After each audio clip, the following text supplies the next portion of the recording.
Hello guys, welcome to new blog. और आज हम बात करने वाले हैं न्यू बैट की नॉकिंग की। आई थिंक न्यू बैट की नॉकिंग बहुत ही ज़रूरी होती है जब भी आप कोई न्यू बैट लेते हैं। और काफ़ी सारे क्वेश्चंस हमारे माइंड में होते हैं कि हम न्यू बैट लाए हैं तो उसमें ऑयलिंग करें, उसको मैलेट से नॉक करें, उसको पुरानी बॉल से नॉक करें, कैसे उसको नॉक करें। तो मैं आज आपको दिखाने वाला हूँ। ये मेरे पास न्यू बैट है टन का। तो मैं इसको जल्दी से इसको अनपैक करता हूँ और फिर हम मैलेट के साथ इसकी नॉकिंग को स्टार्ट करेंगे। तो चलिए जल्दी से इसको अनपैक कर देते हैं।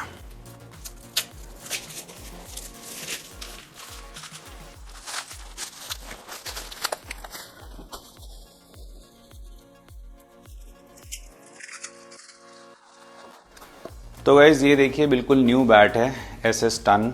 और इसमें अभी तक बिल्कुल कहीं पर भी नॉकिंग नहीं हुई है क्योंकि ये एब्सोल्युटली न्यू है। मैंने आपके सामने इसका पॉलीथिन निकाला है अभी।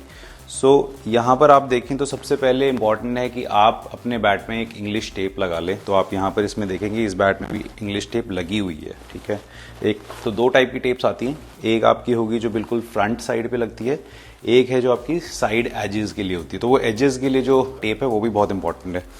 तो आप इंग्लिश टेप अपने बैट पे ज़रूर लगाएं। और कई बार हमारे ऐसे भी क्वेश्चंस होते हैं कि इंग्लिश टेप हम पहले लगाएं या बाद में लगाएं, उससे कोई फ़र्क नहीं पड़ता।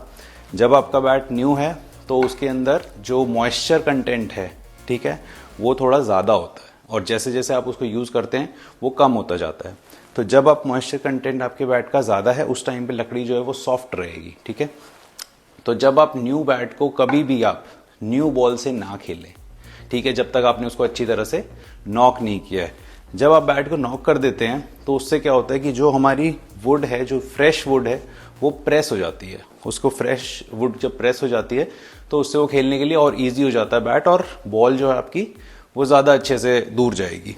अब क्या होता है कि हम हमेशा गलती क्या करते हैं कि बैट को थोड़ा बहुत नॉक कर देते हैं या हल्का पुल्का नॉक कर देते हैं। ऐसा नहीं होता है। आपको बैट को पूरा अच्छे से नॉक करना है और एटलीस्ट उसको डेली बेसिस पे 10 से 15 दिन तक आप उसको डेली आधा घंटा या 1 घंटा नॉक कीजिए। सो चलिए जल्दी से स्टार्ट करते हैं। मैं आपको बता देता हूँ इसके कौन कौन से स्पॉट हैं जहाँ पर आपको कितने एंगल पे मैलेट को रखना है और कैसे मारना है। तो बैट में सबसे पहले जो ये है आपका नीचे का पोर्शन, ये है आपका बॉटम, ठीक है। इस पे आप, ये बहुत ही डेलिकेट होता है, इस पे आपको बहुत ही केयरफुली नॉकिंग करनी है। आपका इसके जस्ट ऊपर जो इतना पार्ट है वो है आपका स्वीट स्पॉट, ठीक है। यहाँ पर आपको जो मैलेट है उसको 45 डिग्री पे ही चलेंगे हम हर जगह पे। बट ये वाला जो पोर्शन है इस पे नॉकिंग की बहुत ज़्यादा ज़रूरत नहीं होती है, बट फिर भी हम उसको करते हैं। ये है आपका स्वीट स्पॉट। और जैसे कि आप यहाँ पर देख भी सकते हैं कि जो इसमें वुड है यहाँ पर ज़्यादा होती है, ठीक है। तो इस वाले स्पॉट पे भी हम सेम 45 डिग्रीज पे नॉकिंग करेंगे। उसके बाद ये जो हमारा ऊपर वाला पोर्शन है ये हमारा फोर्थ पोर्शन है, क्योंकि एक हमारा साइड्स हो गया, एक हमारा हल्का सा हम बॉटम पे भी करेंगे, एक हमारा बॉटम ये एजेस का वाला पोर्शन हो गया है, एक हमारा स्वीट स्पॉट हो गया है और एक हमारा ये ऊपर वाला पोर्शन हो गया है। सो इस पूरे पोर्शन पे हमें नॉकिंग करनी है, इसके साइड्स पे करनी है और इसके बॉटम के जो कॉर्नर्स हैं उस पे भी हमें नॉकिंग करनी है। तो चलिए मैं जल्दी से स्टार्ट करता हूँ और आपको दिखाता हूँ कि आपको नॉकिंग कैसे करनी है। फॉर एग्जाम्पल मैं आपको एक बहुत ही छोटा सा एग्जाम्पल दिखा देता हूँ कि जैसे क्या होता है कि जब हमारा न्यू बैट आता है तो इवन इसके देखिए ये जो साइड्स हैं यहाँ पे, ये बिल्कुल जो इसके कॉर्नर्स हैं ये बहुत ही शार्प होते हैं। तो इवन आप बैटिंग भी करें तो आपको हो सकता है ये कहीं पर आपको लग भी सकता है। लेकिन इसके अलावा बहुत इंपॉर्टेंट है क्योंकि ये जो है ये अभी इतना स्ट्रांग नहीं है, ये पोर्शन इतना भी स्ट्रांग नहीं है। जब आप इसकी नॉकिंग करते हैं और इसको हल्का हल्का सा यहाँ से बस दबा देंगे तो ये जो पोर्शन है ये यहाँ पे राउंड हो जाएगा, ठीक है। ये हल्का सा राउंड हो जाता है तो जिस टाइम बैटिंग कर रहे हो उस टाइम पर आपको लगेगी भी नहीं कहीं पे, और ये वाला पोर्शन जो है वो स्ट्रांग भी हो जाएगा। तो चलिए हम जल्दी से स्टार्ट करते हैं और आपको दिखाते हैं कि नॉकिंग कैसे करनी है। तो सबसे पहले जो इसकी एजेस हैं हम उस पर नॉकिंग करके आपको दिखाते हैं। सो आपका हमेशा जो हैमर है या जो मैलेट है वो आपका हमेशा ऐसे चलेगा।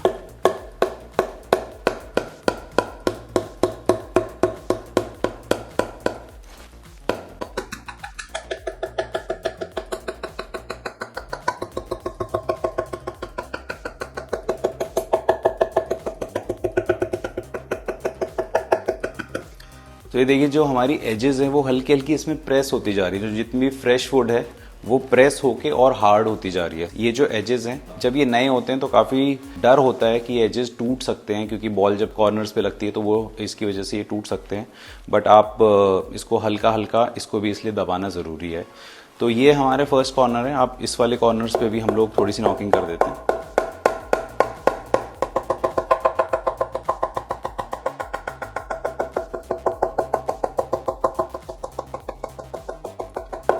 तो आपका हमेशा जो एंगल रहेगा वो 45 डिग्रीज रहेगा। कभी भी इसको सीधा ना मारे, क्योंकि कई बार जो हम मेजरली जो गलतियां करते हैं वो यही करते हैं कि हम इसको ज़्यादातर सीधा मार देते हैं, जिसकी वजह से जो, क्योंकि ये सॉफ्ट वुड है तो उस पर निशान भी ज़्यादा पड़ जाएंगे और आपका बैट इतना इफेक्टिव भी नहीं होगा। सो हमने दोनों साइड एजेस कर लिए हैं। ये दो एजेस को मैं सिर्फ आपको करके दिखा रहा हूँ।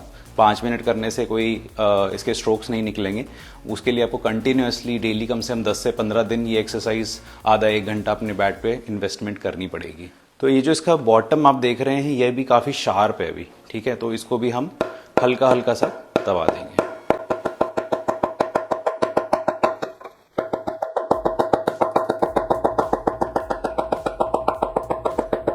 सो ये देखिए, मैं आपको एक डिफरेंस दिखाता हूँ।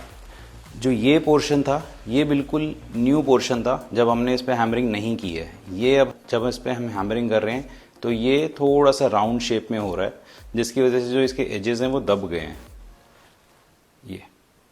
और यहाँ पे देखिए बिल्कुल न्यू है, और यहाँ पे देखिए। सो ये डिफरेंस है।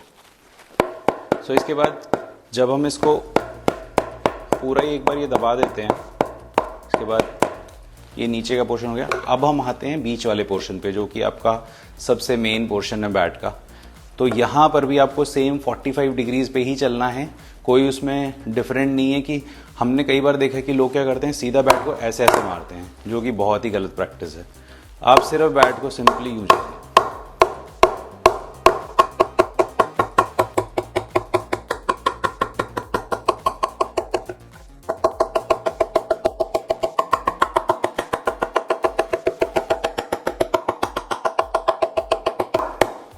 सो ये वाली जो हमने नॉकिंग की है, ये हम ऊपर से नीचे तक जा रहे हैं। हमेशा ख्याल रखना कि जो नीचे वाला पोर्शन है वो बहुत डेलिकेट होता है। उस पर कभी भी आप स्ट्रेट हैमरिंग या फिर कोई भी न्यू बॉल से कभी भी उसको नहीं मारेंगे। मैं आपको एक एग्जांपल दिखाता हूँ कि अभी मेरा एक और न्यू बैट है। सो ये मेरा न्यू बैट है, एक और MRF ग्रैंड एडिशन। अब इसमें क्या हुआ था कि हम लोगों ने जब नेट्स पे गए तो मुझे एक कॉर्नर पे बॉल यहाँ पे लग गई, और ये न्यू बैट है। इसकी अभी इतनी ज़्यादा हैमरिंग अभी हुई नहीं है, बट अभी मैं इसको भी अभी कर ही रहा हूँ। सो आप यहाँ पे देखिए कि ये देखिए कॉर्नर पे यहाँ पर जो एज है इसका, यहाँ पे क्रैक आया है। सो सबसे बहुत ही ज़्यादा इम्पॉर्टेंट है कि जो आपका बैट है उसकी आप हैमरिंग बहुत प्रॉपरली करें, क्योंकि हम लोग क्या करते हैं, कई बार ये सोचते हैं कि न्यू बैट हम ले रहे हैं, बहुत महंगा बैट ले लिया 30,000 का, तो उसमें रेडी टू प्ले है और उसमें हैमरिंग की कोई ज़रूरत नहीं, जबकि ये बहुत ही गलत मिथ है। बैट कैसा भी हो, आपको एटलीस्ट 10 to 15 डेज उस पर मेहनत करनी पड़ेगी, तभी जो आपकी वुड है वो हार्ड होगी और आपको बहुत अच्छे रिजल्ट्स देगी। सो इस तरह से आप बैट की नॉकिंग करिए। सो बैट की नॉकिंग के साथ साथ बहुत इंपॉर्टेंट है कि आप बैट की ऑयलिंग करें। सो ऑयलिंग के लिए कौन सा ऑयल यूज़ होगा, दैट इज़ लिनसीड ऑयल। तो लिनसीड ऑयल होता है जिसको आप बैट की ऑयलिंग के लिए भी यूज़ कर सकते हैं। मैं वो बहुत जल्दी लेने वाला हूँ और आपको उसका भी एक वीडियो दिखाऊंगा। सो एक और बहुत इंपॉर्टेंट एस्पेक्ट है जो हमारी नॉकिंग में और आपके बैट की परफॉर्मेंस है उसको इम्प्रूव करने में काम आएगा, वो है बैट की ऑयलिंग। जो ऑयलिंग है सिर्फ तभी यूज़ होती है जब बैट का मॉइस्चर ख़त्म हो जाता है या फिर कम हो जाता है। तो जैसे अगर आप बहुत दिन तक बैट को यूज़ नहीं कर रहे हैं और बैट आपके पास रखा हुआ है, तो बैट का जो मॉइस्चर है वो कम होने लग जाता है। उस टाइम पर आपको बैट की ऑयलिंग करनी पड़ती है, जिससे कि बैट का मॉइस्चर वापस आ जाए और उसमें आपके स्ट्रोक्स अच्छे लगने लगे। ये था आज का वीडियो। मैंने आपको दिखाया किस तरह से आपको बैट की नॉकिंग करनी है, जो कि आपको हेल्पफुल होगी। अगर आप एक बार अच्छे से नॉक कर लेते हैं बैट को, उसके बाद आप जाइए ग्राउंड में, तो आपको पता चलेगा कितना डिफरेंस है एक नॉन नॉक्ड बैट में और एक नॉक्ड बैट में। तो गाइज ये था आज का वीडियो जिसमें मैंने आपको बताया कि किस तरह से आपको बैट को नॉक करना है। ऐसी और इंटरेस्टिंग वीडियोज़ के लिए देखते रहिए देशवाल क्रिकेट।